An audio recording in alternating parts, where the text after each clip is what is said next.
Um dia perguntaram para mim: como é que o senhor chegou aonde o senhor chegou?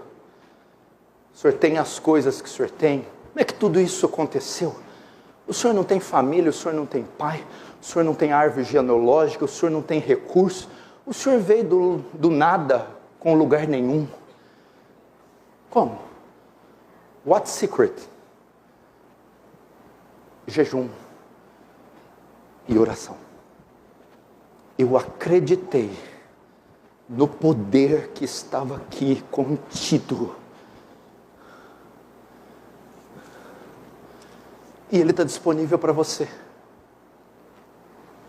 Eu queria te chamar para isso, para sair, meu irmão, dessa... Eu não posso assistir com meus olhos a degradação das crianças. Eu não posso assistir com meus olhos o desvio dos jovens. Eu não posso assistir com meus olhos os casamentos sendo destruídos. Eu não posso assistir com meus olhos ver a minha família ser assediada e não fazer nada. A questão não é só o medo, se eu entro ou não na guerra. A questão é que eu estou ávido para lutar. A questão é que eu fui treinado há 25 anos para esse dia. Eu estou pronto para lutar e eu quero lutar. Tu és Pedro, e sobre esta pedra edificarei a minha igreja, e as portas do inferno não prevalecerão contra ela. Tu vens contra mim por um caminho, mas por 7 você fugirá da minha presença. Caiu 1.000 ao teu lado, 10.000 à tua direita, mas tu não serás atingido. Ou você se esqueceu do texto que diz: maior é o que está em você do que aquele que vem contra você. Aquele que vem contra você tem poder, mas aquele que está em você tem todo o poder.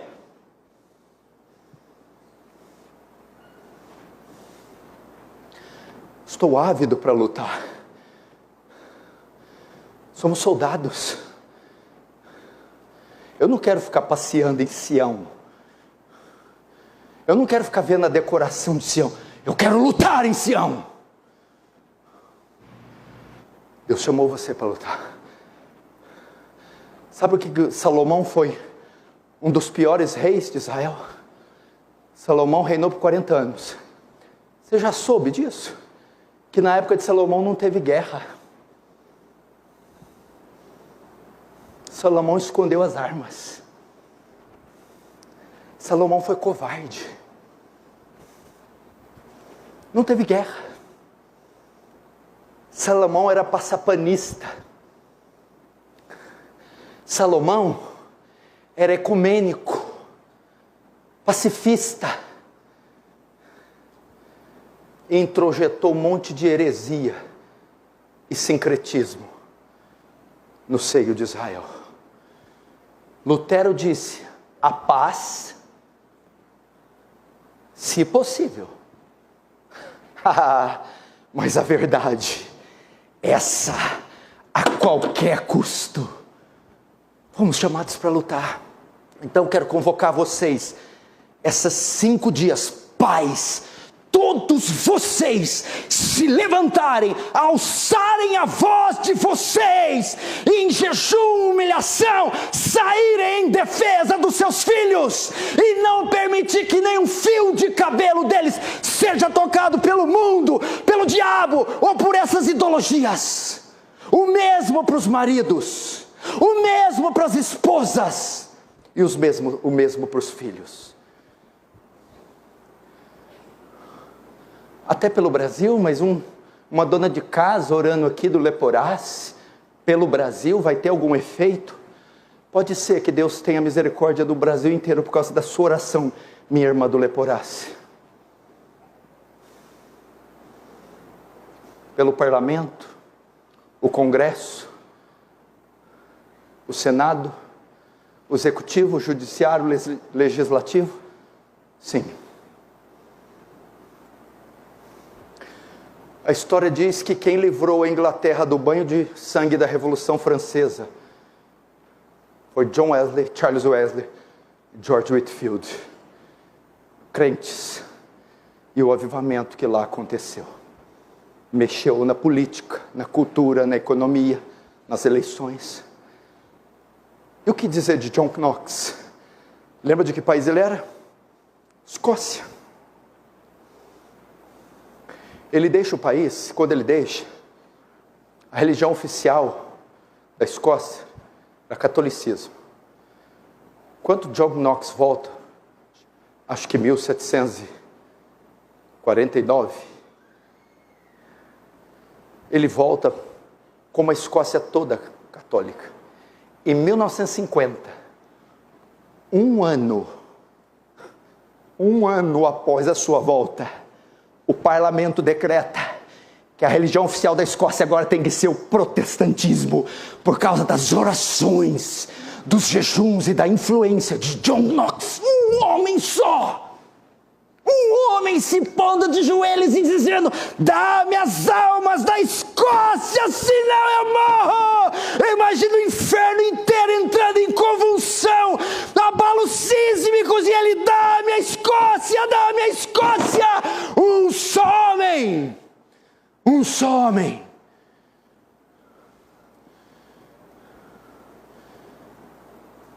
Os infernos se tremendo. O diabo, o que está acontecendo? O que é isso? É a oração de um único homem.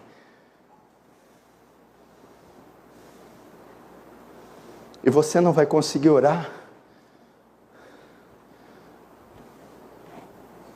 por essa área sua?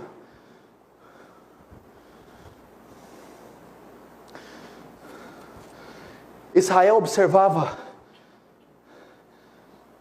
nas suas festas anuais o jejum do Yom Kippur, Levítico, capítulo 16, onde todo Israel, nesse período anual, usava o jejum do Yom Kippur para se humilhar, lamentar e confessar os seus pecados. O jejum também é uma ferramenta para nós lidarmos com esse vil, maldito, terrível pecado. Ninguém vai para o inferno por causa do diabo, do assédio do diabo, do ataque do diabo, da presença do diabo. Mas qualquer um pode ir para o inferno por causa da presença do pecado. É o pecado que nos faz ser essas criaturas incoerentes, insensatas, imbecis, que nós sempre somos. É o pecado que nos cega, é o pecado que nos deixa soberbos, orgulhosos, é o pecado que nos faz não aceitar correção, é o pecado que nos faz trocar os pés pelas mãos, é o pecado. E o Senhor disse: separe alguns dias e em jejum confesse seus pecados, apresente seus pecados, chore pelos seus pecados, gema pelos seus pecados. Quantos de vocês, se não pudessem dizer para mim: eu só tenho um problema, eu não preciso de nada que o Senhor pregou até agora, o meu problema é um só. Qual é, meu filho? O pecado. O pecado. Eu não aguento mais. Eu não aguento mais todo dia ter ele esfregado na minha cara. Todo dia ter ele me dominando, me controlando. Todo dia, Senhor, o Senhor não tem ideia o que passa dentro do meu coração e o que está dentro da minha mente. Pois as armas da nossa milícia não são carnais, mas poderosas em Deus. Jejum. Separe esses dias. Senhor, eu não farei pedidos, eu não tenho alvos, eu não buscarei isso, aquilo, ou nem nada. Eu só tratarei 5 dias ininterruptos com os meus pecados, confessando um a um, dia após dia, e em jejum chorando, confessando, chorando, até que o Senhor me cure, até que o Senhor me livre, até que o Senhor me dê domínio sobre cada um deles. O jejum também é para isso.